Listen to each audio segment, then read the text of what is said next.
This exhibition in Shanghai will be the first big exhibition after his passing.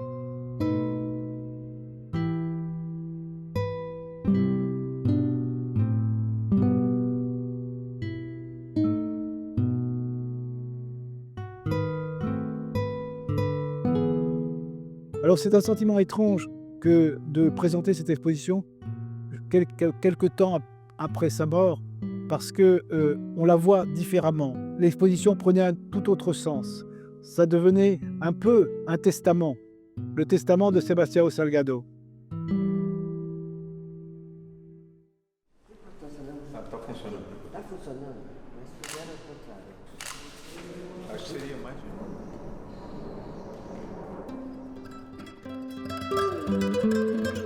Leia Salgado a sélectionné les photos, elle a conçu cette exposition pour Chengdu, et à l'époque, Salgado venait de terminer Genesis. Et donc Genesis, c'est quoi? C'est la recherche des origines. Et donc cette exposition, ensuite, a été un peu comme la recherche des origines photographiques de Sebastião Salgado.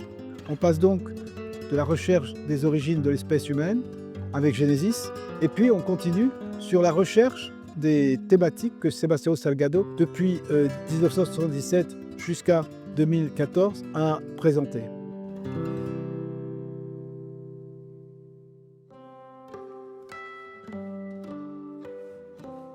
Sebastião Salgado a toujours photographié en noir et blanc. La couleur, pour lui, rend les choses trop belles. Comme il le dit, le rouge, le bleu des pellicules Kodachrome, c'est un bleu et un rouge éclatants. Et si on veut nuancer un peu les choses, le noir et blanc offre plus de possibilités. En plus, la couleur à l'époque ne permettait pas d'intervenir sur les photographies. Alors qu'avec le noir et blanc, on peut, au laboratoire, changer un peu la photographie. Il donne un exemple. Quand il a photographié l'Antarctique, c'était tout blanc. Il n'arrivait pas à faire sortir le relief. En revanche, au laboratoire, il a pu travailler le tirage et faire sortir le relief. Donc il y a plus de liberté en utilisant le noir et blanc. Et puis il y a aussi, quand c'est en couleur, on reçoit les images, mais on n'entre pas dans l'image. Avec le noir et blanc, on est obligé de recomposer un peu les couleurs. Et donc on s'approprie l'image. Et en s'appropriant l'image, on s'approprie aussi l'émotion qui est dans l'image.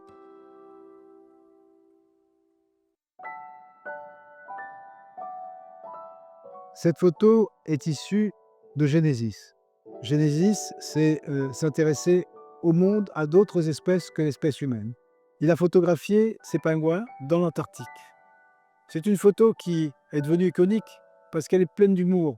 On voit qu'un de ces pingouins, on se demande s'il n'hésite pas à sauter. Salgado a saisi ce moment assez particulier. Genesis, c'est ça, c'est le retour à la nature, c'est essayer de se rendre compte que finalement, aujourd'hui, il ne s'agit pas de retourner en arrière, mais de retrouver un rapport harmonieux avec la nature. Et aussi avec les sociétés primitives qui persistent encore, continuent à avoir leurs traditions.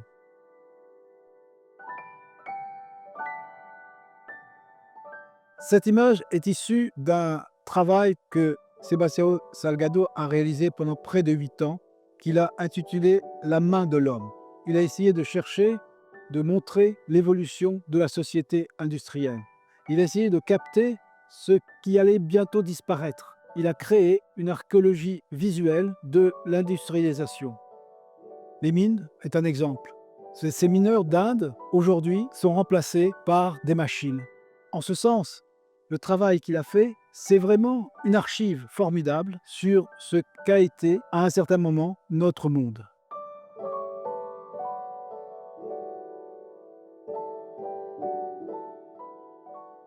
Le Sahel, ce n'est pas un État, c'est une bande qui va de l'Afrique de l'Ouest à l'Afrique de l'Est, un vaste territoire où la sécheresse a entraîné une famine épouvantable.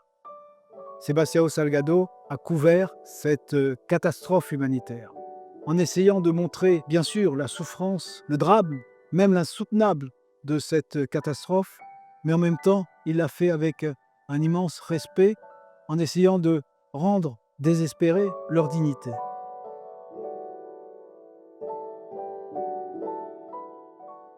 Cette image a été réalisée à la gare de Bombay. Elle est issue de cette grande thématique sur les flux migratoires. C'était très important parce que finalement, tout notre monde aujourd'hui est caractérisé par un déplacement de population, dû aux guerres, dû aux famines par exemple, mais aussi dû au fait que les villes attirent et que les campagnes se dépeuplent de plus en plus. Et je crois que c'est ça qui est important dans ce travail. Et il a essayé de montrer le problème de l'immigration est un problème aujourd'hui mondial. Il se sentait lui-même d'ailleurs un immigré.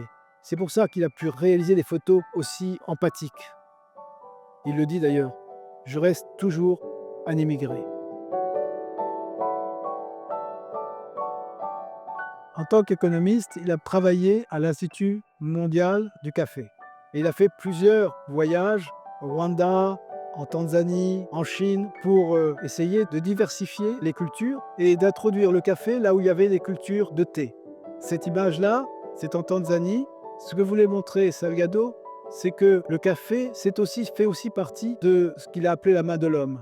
C'est-à-dire quand vous buvez un café, il ne faut jamais oublier que ce café a été récolté par la main de l'homme, la main qui a cueilli les grains de café. Alors c'est important parce que cette photo, il a voulu montrer aussi cette autre face du travail manuel, qui n'est pas seulement de la souffrance, mais qui peut être aussi du plaisir et du bonheur. Et cette photo en témoigne. Sebastião Salgado est un Brésilien. Malheureusement, il a dû quitter son pays, mais il avait la nostalgie de ce pays. Et quand il a eu un peu plus de temps, notamment dans son travail d'agence, il est allé dans les pays périphériques du Brésil, dans Bolivie, Argentine, Pérou, et essayer de retrouver l'âme de ces pays. Et autres Amériques, c'est finalement à la fois la nostalgie de ce Brésilien qui a quitté son pays, mais c'est aussi l'amour qu'il a pour cette Amérique du Sud et son pays.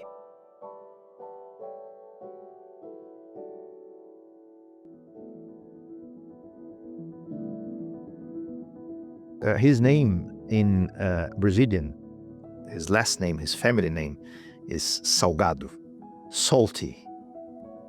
And he was born in that city, Amores, in the state of Minas Gerais, a very important part of Minas Gerais called the Rio Doce Valley.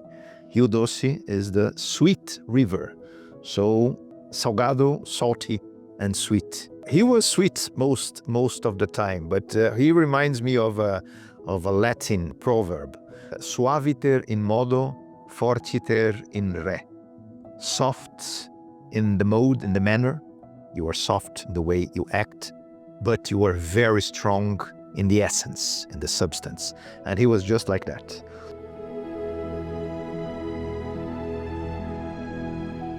When you see an image of Sebastião Salgado, essentially it's work that demands time, attention. Understanding that sometimes those works of art, they come with an element that transcends reality.